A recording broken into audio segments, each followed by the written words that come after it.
Greetings, brothers and sisters. On behalf of the Connecticut AFL-CIO, I want to welcome you all to the 2021 Workers' Memorial Ceremony in Bushnell Park. I'm Ron McClellan, member of the AFL-CIO Safety Committee. We miss you all. It's not the same here without you, but we want to keep you all safe, and we hope to see you here next year on April 28th. We want to fill the park with trade unionists like we have every year and energize our movement to honor the dead and fight like hell for the living. Our first speaker is the Health and Safety Director of the Operating Engineers Local 478, leader in the Labor Assistance Professional Movement, and co-chair of the Connecticut AFL-CIO Health and Safety Committee, Kyle Zimmer. Thank you, Ron. Good afternoon, brothers and sisters in labor. Today I'd like to introduce to you our guest speaker for the 2021 Workers' Memorial Day. As you all know, over the past 15 months, life has not been the same. With the pandemic that we're currently in, our lives has changed dramatically. However, there's been one good change, in that the federal government has recognized that we finally need to address this pandemic in the workplace. And with that, we have a great leader to lead us with that effort. Our guest speaker today has been in public service since his early life, teenage years, when he joined the Peace Corps right after graduating from college. Chip Hughes has taken on a role in leading workers' protection and training throughout his career. For many years, he was at NIEHS as the Workers' Education Director and the coordinator for the Susan Harwood grants that organized labor benefits from. Chip recently retired for one day, and then he was called back into action by President Biden and his transition team. And Chip has been tapped as the OSHA Deputy Assistant Secretary for Pandemic and Emergency Response. Chip is a leader in protecting workers' health and safety throughout the country. I'd like to introduce to you Chip Hughes for a few words. Hello, my name is Chip Hughes. I'm the Deputy Assistant Secretary of Labor for the Occupational Safety and Health Administration. I'm really happy to be here with you today. Each year on April 28th, we commemorate Workers' Memorial Day, where we remember and we honor all the working men and women who lost their lives on the job, often to preventable causes. We mourn not only for those we've lost, but also for those who are left behind, including their families, their co-workers, and their communities. It is in these workers' memory that we mourn for those who we lost and fight like hell, as Mother Jones would say, for the ones who live on. We owe it to all fallen workers. We owe it to their families. We owe it to the men and women working today across the nation, and we owe it to all future generations. Thank you for joining us today and remembering those that we've lost. But I hope your involvement does not end there.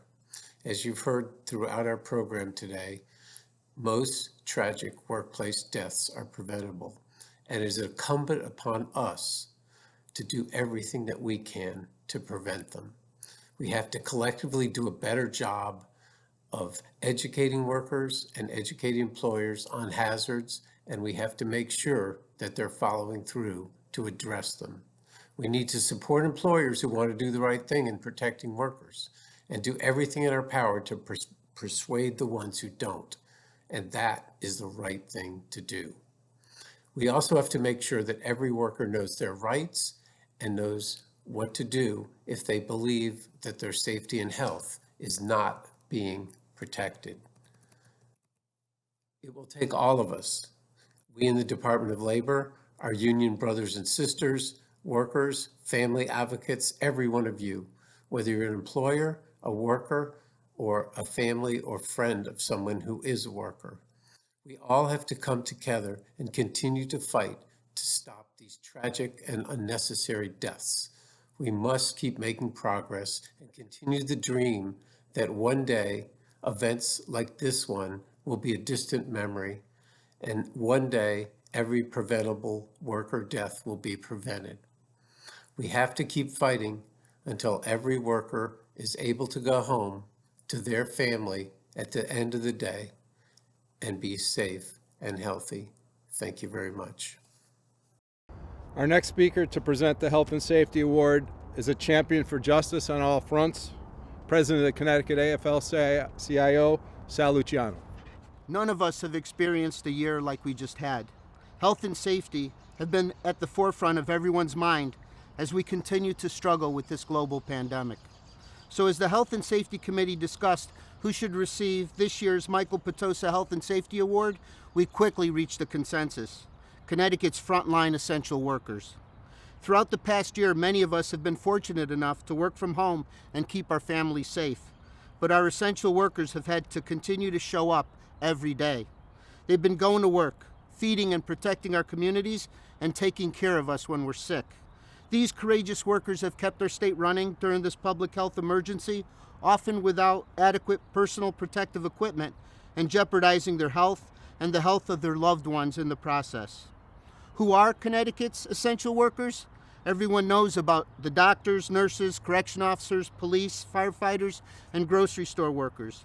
But there are other essential workers such as public transit workers, building cleaners, security officers, and many others. Thousands have gotten sick, many have died, and the only reason is because they went to work. Their work has saved countless lives. So this year on Workers' Memorial Day, we're taking a moment to pause and reflect on everything they've done for our communities. And we thank them and continue to fight to make sure our essential workers are taken care of when they get sick. Accepting the Health and Safety Award on behalf of our frontline workers, Ron Petronella, Mustafa Salahuddin, John Brady,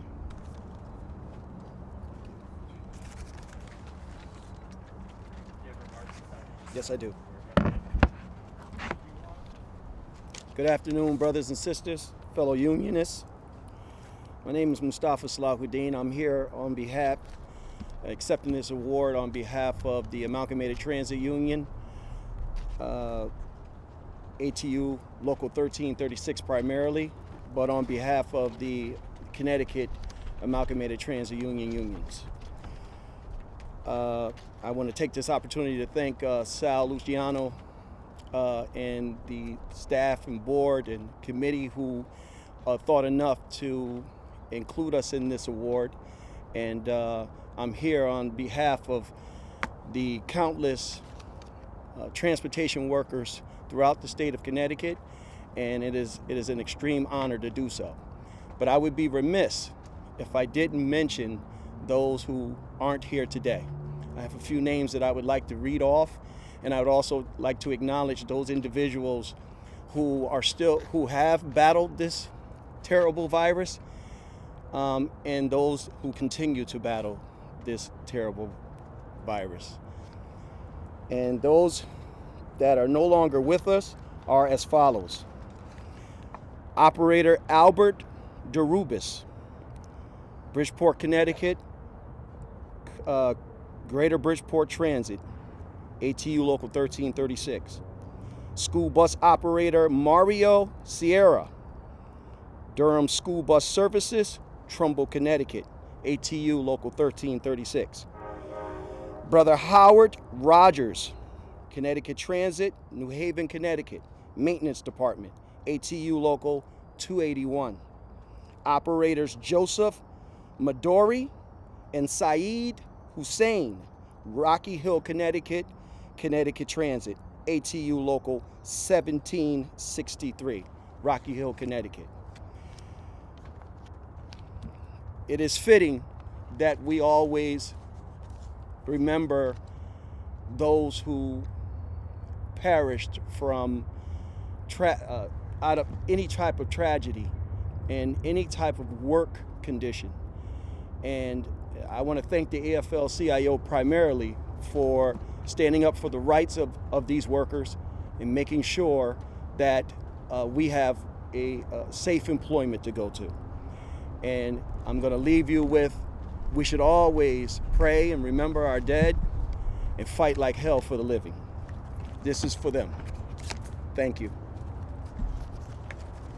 Good afternoon, everyone. My name is Ronald Petronella. I'm president of Local 371, the United Food and Commercial Workers Union located in Westport, Connecticut. Our local union represents workers in the retail food industry and in food processing, and we actually represent the food and beverage workers up at Foxwoods Casino. When the pandemic first struck us and the country started to shut down, our members kept working to serve the public. And not only did they go to work, they worked double time, triple time, overtime, morning, noon, and night, because the supermarket industry was rocking and rolling. In the beginning of the pandemic, there was no rules. So we got involved heavily, along with the AFL-CIO and all of our friends in the labor movement, to make sure when customers went to the store, they were not only safe, but our members were safe too. So all of the people that started to regulate customer counts and started to sanitize the stores morning, noon, and night, we appreciate all of that help. The pandemic isn't over. Our members are still being infected. We've lost 3 members to this awful disease, and we want to keep everybody safe and keep it going. The key now is that our members are getting vaccinated at a high rate, and everybody's getting vaccinated. The thing I want to thank everybody for is recognizing the retail workers as essential workers.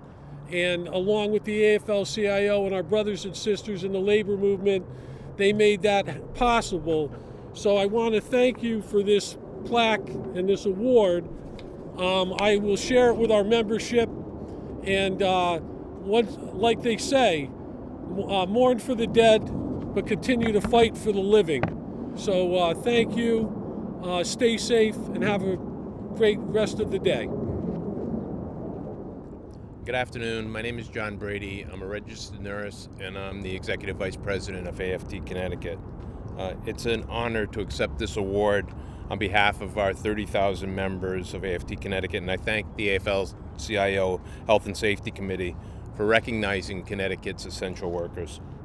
This past year, as they do every year, our members joined members of other unions, caring for our patients, educating our students, and ensuring the essential functions of state government. This year, while many people sheltered in place, our nurses and healthcare professionals met the virus on the front line of the battle, often without adequate personal protective equipment. While they fought to save our lives, they also worried about contracting COVID themselves, and worse, of possibly bringing it home to their families. They also joined together to advocate for personal protective equipment for themselves and for all of us. Our teachers and PSRPs not only adopted to a new way of teaching, they continued to provide meals and support for our students and returned to the classroom long before being vaccinated, because they understand that students learn best when in the classroom. Their flexibility in adapting to the ever-changing situation is remarkable.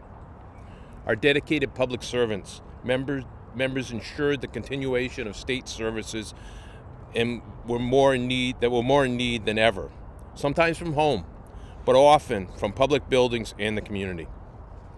I need to recognize that many of our members who have contracted the virus, and some who still suffer its effects even now. And I need to recognize 2 people in particular. Elva Gravlin, a 52-year-old certified nursing assistant at L&M Hospital, a mother and a grandmother, and Jonathan Kelo, a 32-year-old probation officer and father of 2 small children, who lost their lives to COVID while assisting others in their work. We should never forget the sacrifices of our essential workers have made for us. We should grieve for their suffering and for their deaths, and we should rededicate ourselves to fight like hell for the living.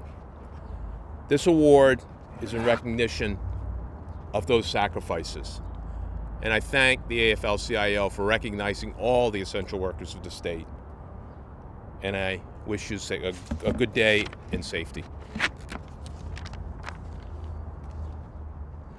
Our next speaker, who's going to recognize the donors of the Workers' Memorial, International Association of Machinists and Aerospace Workers, Local 743, and co-chair of the Connecticut AFL-CIO Safety Committee, Bruce Gove. Good morning, everyone. I'd like to mention the list of the donors and give them a shout out for the thank you for the donations. For the Health and Safety Scholarship Awards, Connecticut Union of Telephone Workers, the International Association of Machinists, Local 1746, Local 743, Local 700, American Federation of Teachers, A&R Local 4200, Connecticut ARA, International Union of Operating Engineers, Local 478, and Ron McClellan and Steve Schrag. Thank you very much. Our next speaker, who's going to announce the 2021 Workers' Memorial Scholarship winners, is from Connecticut. Hard to give her a title because she just does everything for Connecticut. So, and she's also the coordinator of the Workers' Memorial Scholarship and does everything to organize the notice going out to the kids, bringing in the applications, and one of the hardest jobs to do with a scholarship is to sort out the winners. We've done that, and she's going to come up and make that announcement. Pamela Pukowski. This year's Worker Memorial Day essays reflect on the experiences of the students or their friends or family members who worked during the COVID-19 pandemic, as well as their perspective on how unions have played a role in keeping workers safe during the pandemic. Because of the generosity of several unions, we were able to award 4 prizes. This year's 4th place winner is Shai Zietler of New Milford. She will be attending DeSales University as a student in their 5-year physician's assistant program. Nicholas Miller of East Hampton is the 3rd place winner. He will be attending Sacred Heart University as a business, mathematics, or computer science major. Nicholas has several family members who are in various teacher and healthcare unions, as well as the UFCW. The 2nd place winner, Isabel Chevarella, is from Derby. She will be attending Central Connecticut State University this fall and will be majoring in history education. Her father, Dave, is a member of the Derby Education Association and CEA. This year's 1st place winner is Tyler Martin from Bristol. Tyler plans to be a pre-law major at UConn. His mother is a teacher in West Hartford and is a member of the West Hartford Educators Association. Congratulations to all the winners. Our next speakers that are going to give the 2021 call to action, Kyle Zimmer and Bruce Gove. This year, the National AFL-CIO's message for Workers' Memorial Day is renew the promise, safe jobs for all. This is such an important message at this time in our country. We are on the cusp of something that we have not been for a long time, and that is support from the federal government to make our job sites safer. The Biden administration took a bold step in appointing members to the Department of Labor that believe what the unions believe. As a matter of fact, our new Secretary of Labor, Marty Walsh, is a proud union member of LIUNA, the laborers' union. Marty has made it his priority to take it to the next step. So we will be listened, but we need to raise our voices. I want to read you a short paragraph from Richard Trumka in the AFL-CIO. 50 years ago on April 28th, Workers' Memorial Day, the Occupational Safety and Health Act went into effect, promising every worker the right to a safe job. The law was won because of the tireless efforts of the labor movement, which organized for safer working conditions and demanded government action. Unions and our allies have fought hard to make that promise a reality, winning protections that have made jobs safer and saved lives. But our work is not done. Each year, thousands of workers are killed and millions suffer injury or illness because of these dangerous working conditions. It is time that we renew the promise. It is time that we make safe jobs for all. Bruce? I want to talk a little bit about unity. It's time for all of our labor organizations to come together. We have strength in numbers. Worker safety should always be a priority. Unionized work sites are much safer work sites. And with all the damage done in the last 4 years to OSHA, we all need to concentrate our efforts in the same labor direction. I don't know what the answer is. Social media maybe, or just better communication in organizations. Now's the time for all of us to make change. Give yourselves a goal about how you can make change and communicate it through your local and to other locals. Unity and knowledge is power. Thank you. Our next speaker, who's going to honor workers who have died in Connecticut this year, is from Connecticut, a true champion, always on the front lines for worker health and safety, Steve Schrag. Thank you, Ron. My name is Steve Schrag, and I'm with the Connecticut Council on Occupational Safety and Health, a worker safety group in Connecticut since 1981. When people talk to me about worker safety, I always identify the two biggest obstacles we face are what I call the two fear factors. Workers are afraid to raise their voice, and employers are not really afraid of OSHA. In 2020, according to the Worker Comp Commission in Connecticut, 53,000 workers were injured or ill. In Connecticut, and we have a problem in terms of getting the number of actual fatalities because there's multiple places that keep the data. There's the Department of Labor that keeps some, federal OSHA keeps some, Worker Comp keeps some. I'm going to read a selected number of names, one for each month of last year, of people who did not survive the year, unfortunately, did not go home safely to their families. This is only a representative numbers. I have probably more than 100 names. This is only a dozen. And we never expect that our list is complete because of the problem of collecting all the data. Margaret Daily, her injury was unknown or was lungs, and it was from FMCH Incorporated in Griswold. The city that she is from was Trumbull. Michael Hannan, on possible occupational illness, he worked at Electric Boat in Groton. Angel Colon, heart attack, Supreme Corporation in New Haven. Lucille Johnson, SARS-CoV, Universal Healthcare Holdings, doing business as Parkville Care Center in Bloomfield. Ketty Joseph, SARS-CoV, Senior Philanthropy of Stanford LLC in Stanford. Segundo Maza, a fall, worked for LT Roofing LLC in Berlin. Patricia Hoysradt, SARS-CoV, HSG at Arden House in Naugatuck. Janet Benjamin, SARS-CoV, St. John Paul Center 2 in Danbury. Mathew Clark from a fall, he worked for Roadrunner Installation Services in Manchester. Edward Tighe, struck by moving parts, worked at Power Screen of Connecticut, unclear what town. Joseph O'Donnell was one of the workers that died in the steam pipe explosion in Mulvaney Mechanical down in West Haven at the VA hospital. Carlos Aquino, SARS-CoV, HSG at Kimberly Hall South, East Hartford.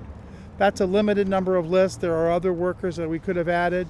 It's important to remember the people who did not go home safely to their families every year and vow to make sure that we try to reduce that number next year. Thank you for your time. So a point of privilege, we had somebody very special to us announce her retirement this year, Peggy Buchanan. Her title was campaign director, however, she was a lot more than that to all of us.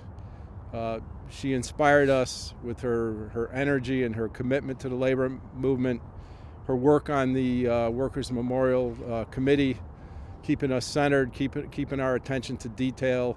We're going to have to find a way to move on without her, but we just want to express our profound gratitude and best wishes to her for all the best of health and happiness in retirement. So I want to thank everybody for attending our ceremony today. As I said earlier, we're hoping to have everybody here live next year and fill this park with trade unionists and the energy that we've looked forward to in the past years. I do want to reiterate one point before I close. And as it was said earlier, the pandemic is not over. We have workers and folks out there that are still exposed to this horrible disease. And they are out there on the front lines to take care of our health, to make sure we get to where we need to go, to provide our groceries, to all the essentials that we need. The least that we can do for these workers is to protect them, to mask up when we go into their places of work, and watch over them as they do for us. It is construction season. We're going to start seeing construction starting on the highways. We have folks that are out there working on the side of the road. When you see a work zone, please slow down. Protect those workers as if they were your family members on the side of the road. And again, thank you to everybody, and this concludes our 2021 Workers' Memorial Ceremony. See you next year. Thank you.